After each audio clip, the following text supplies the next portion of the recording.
It's no secret that I'm a pretty big deal here in the Detroit poker scene. I'm kind of a big deal. The 7 incredible episodes of my award-winning poker vlog were so widely praised that I can't even play cards at my favorite casino without getting swarmed by adoring fans asking for photos, autographs, and short-term loans. Can you cover me? I'll pay you back. With all the attention I received from my critically acclaimed vlog, I realized I was having too much fun playing poker recently, and I was forgetting what a real poker grind feels like. This brings us to today's sponsor, the Silent Aces Society, or SAS. That's right, we got a sponsor already. If you're anything like me, you still dream about becoming a full-time poker pro. For as long as I've played cards, I've wanted to visit every poker room in the country, gambling like a fiend as an official, card-carrying, full-time poker pro.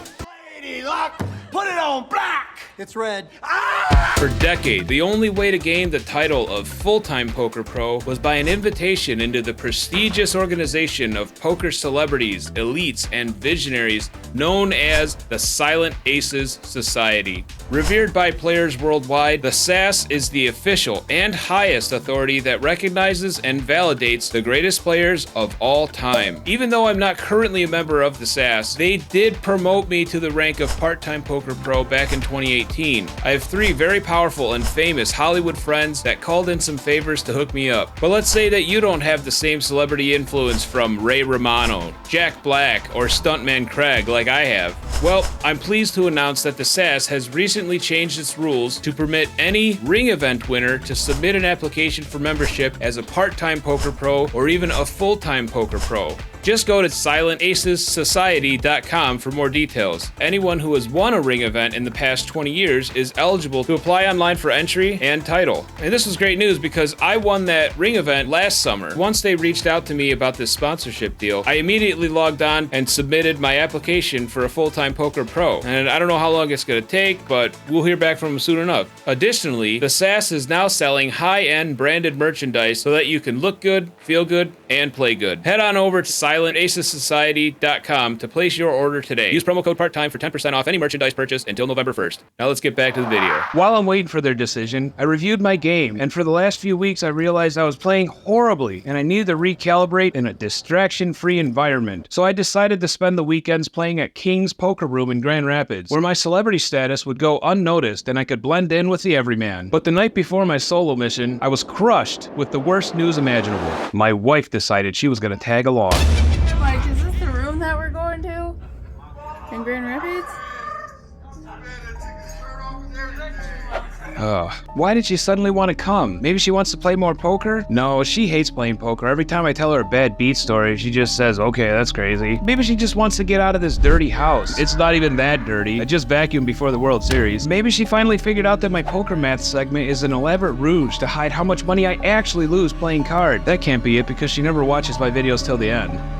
But whatever her reason was didn't matter, because bad luck Kayla decided she was joining me on my trip tomorrow morning. And spoiler alert, she made me lose a ton of money.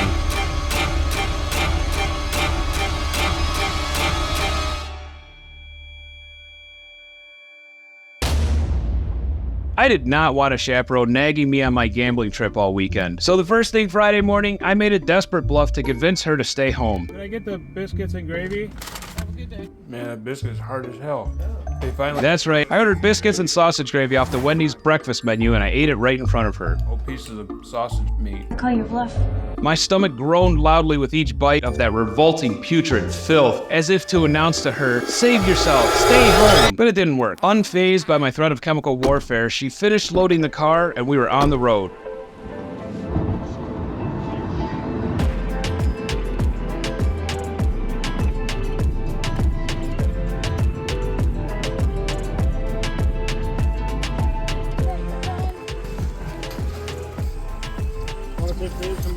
You got fresh limes? What's wrong with love? I'll mix them with some whiskey and Coke. Kayla's been trying to talk me into not getting drunk. Okay, Buffy, this is your stop. Did you step in it? Once we dropped off Buffy with my brother, it was game over. My weekend plans have officially been hijacked. Kayla must have noticed my grumpy mood, so she took the first shift driving while I played on the Steam Deck.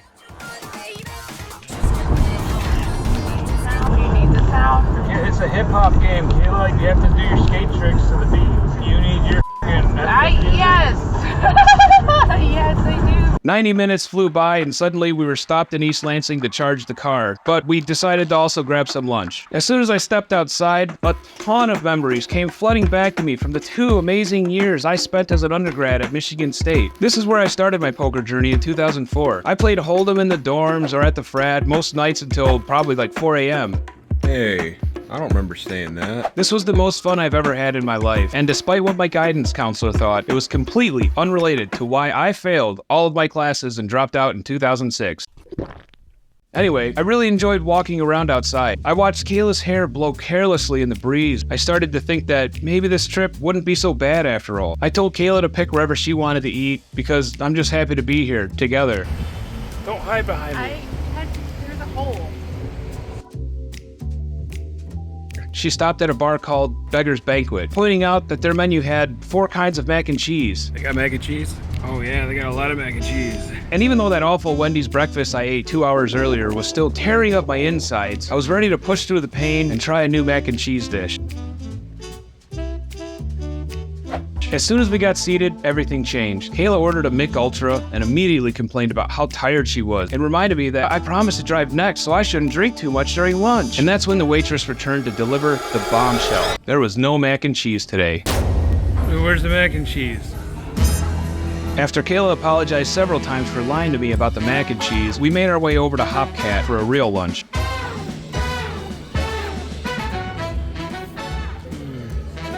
Hey, what are you getting? What do you think I'm getting? The same thing I always get. The killer mac and cheese was adequate. It's very plain.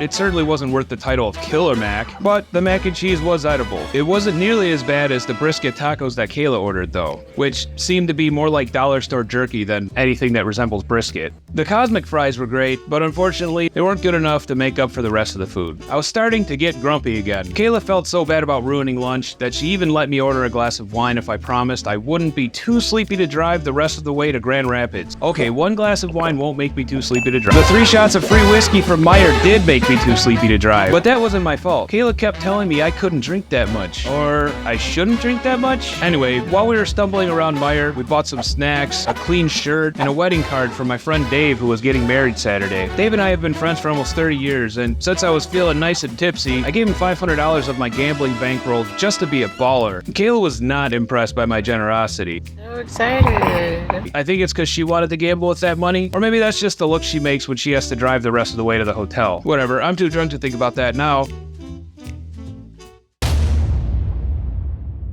We were at the hotel by the time I woke up. Kayla was exhausted from the drive but refused to take a nap. She insisted on playing poker with me tonight, even though it meant that she had to miss the Forensic Files marathon at the hotel. It's a crime where things aren't always what they seem. There were hamburger buns thrown all over the bathroom floor.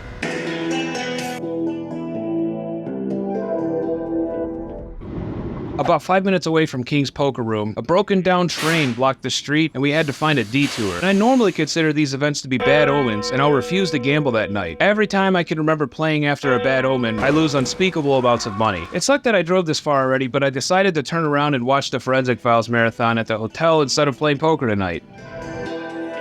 I want to continue making vlog episodes, but it's just not going to happen tonight. Besides, it's been 2 months since my last episode, and I'm sure my subscribers won't mind waiting a little longer for new content. It's not like my friends are calling me out of nowhere just to see if I'm doing okay, and encouraging me to keep making those cool videos. As I justified being lazy and skipping poker to myself, my phone suddenly rang. This was the most insane coincidence ever.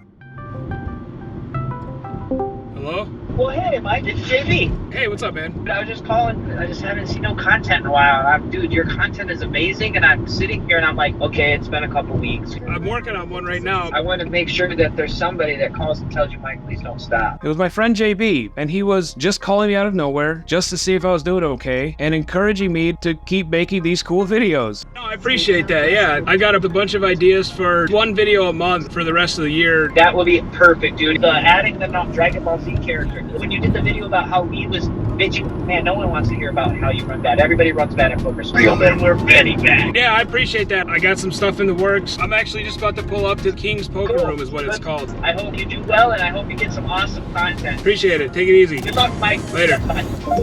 Tell you, man, people like it. Yeah, I mean, Well, that settled it. JB's call definitely cancels out the bad omen. So I quickly found a detour and drove to King's Poker Room to make another amazing episode of my vlog. This was where everything went south. But first, let me tell you about King's Poker Room. July 2022. Dirty charity room, but if you're looking for soft competition with loose cash, this is the place. December 10, 2022. Bad room overall. Rake $6. Dealer said owner is greedy. Dealers bet with players on games on TV. Oh no. Anyway, look. Alright, RR Ford, shut the f up, dude. Recent review, September 13th. King's Room has recently changed hands, and the new owners are actively investing money back into the operation, the go-to for a player's room. It's about 3 hours away from MGM, just south of Grand Rapids. It's really easy to miss this place. There's a door that connects the bar to the poker room. Poker room's like over here, and that's it. There's not really a sign, but it's painted on the glass. If you were in Grand Rapids looking for a place to play, I would absolutely recommend it. The action was good. Like most charity rooms, they run small tournaments and also play cash games. Cash games at charity rooms are usually pretty good. On a Friday night, people are over there having fun, gambling, drinking, and unwinding. I really do love these places. When we arrived, the cash game was already full, so I added my name to the list. It was at least an hour wait. Kayla and I both entered the $40 tournament while I waited for a spot on the cash game to open up. Let's talk about a couple of hands from the tournament. Ace Jack suited, blinds are 300, 600. I bumped it up to 2100. I get one caller. He checks to me. I fire back another 2100. He folds before I can even put the chips out. Fun. This tournament's great. God, I love it. $40 tournaments are so much fun. How much longer till a spot opens up in cash? All right, another riveting hand. We're at 400, 800 blinds. Again, I'm in the hijack. 2-5 offsuit. I am so bored. I'm like, maybe I can bluff. Maybe that'll be fun. I'm just waiting for a cash seat to open up, so I don't really care. 3 callers, because at this point, they know I'm playing stupid. They know I'm easy money. Nothing helps me on the flop. Pair of kings and a 10.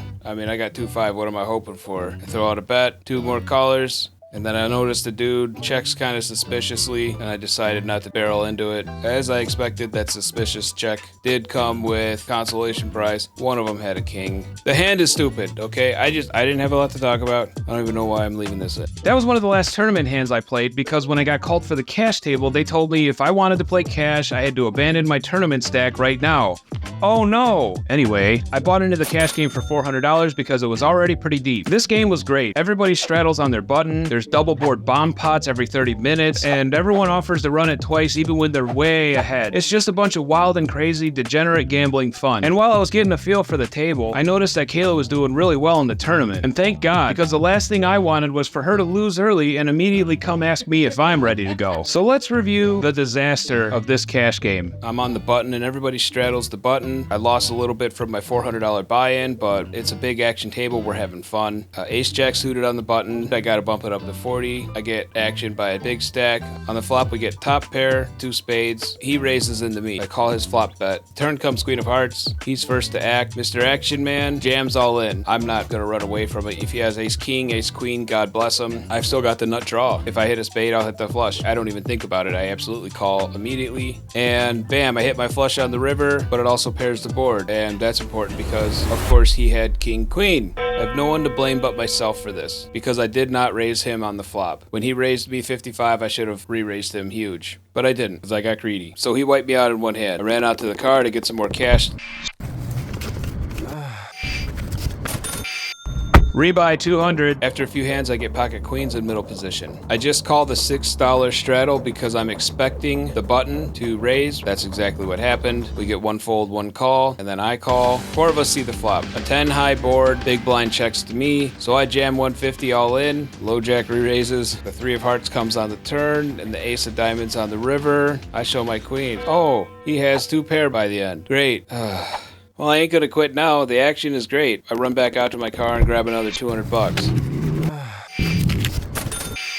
Rebuy with 200. I'm up just a little bit. I find myself in the hijack, $5 button straddle. I wake up with ace queen diamonds in late position. And again, I'm expecting the button to raise, so I call. And of course, the button does raise. With 2 more callers and me closing the action, I feel comfortable jamming right now. The pot's like, let's see, $130. I got 200 back. Yeah, I jam. The button goes all in over the top. We get a fold and a fold. Let's see how this goes. Okay, I don't have any hearts, but a king will give me the straight. Let's see, a 3rd heart. Okay. Oh, good, a 4th heart. I have nothing. Ace high. Oh, the button has ace king. So I was cooked even before the flush came. It's amazing luck. So I ran back out to the car, got another bullet. Rebuy 100. As soon as I rebuy with the $100, Kayla comes over and tells me she lost. Kayla busted out of the tournament, and she wanted to know if I was ready to go. Great. Go wait in the car, I'll play one more orbit. She's gonna be waiting for me in the car. See if I can spin this up at all. I've made it very clear to the table that I am leaving. This is my last hand. I'm going to get this $65 in if somebody doesn't do it for me. I did the max straddle of $10 to get calls. Now we got 60 bucks in the pot. Of course, I'm gonna jam. Small blind calls. Everybody else folds. He said, hey, I'm giving you a shot. I called with almost nothing. And I table my hand. Doesn't show his hand, but he laughs and he shows the people behind him. The people behind him look at his cards and then look at mine and they're like, well, 8, 5, 3. Oh. And at this point, everybody that saw his cards just starts laughing.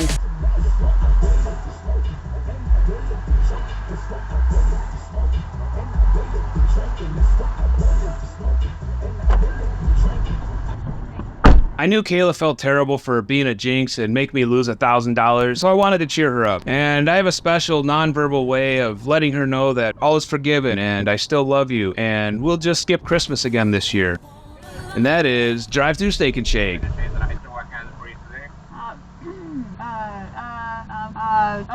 And then small Oreo shake.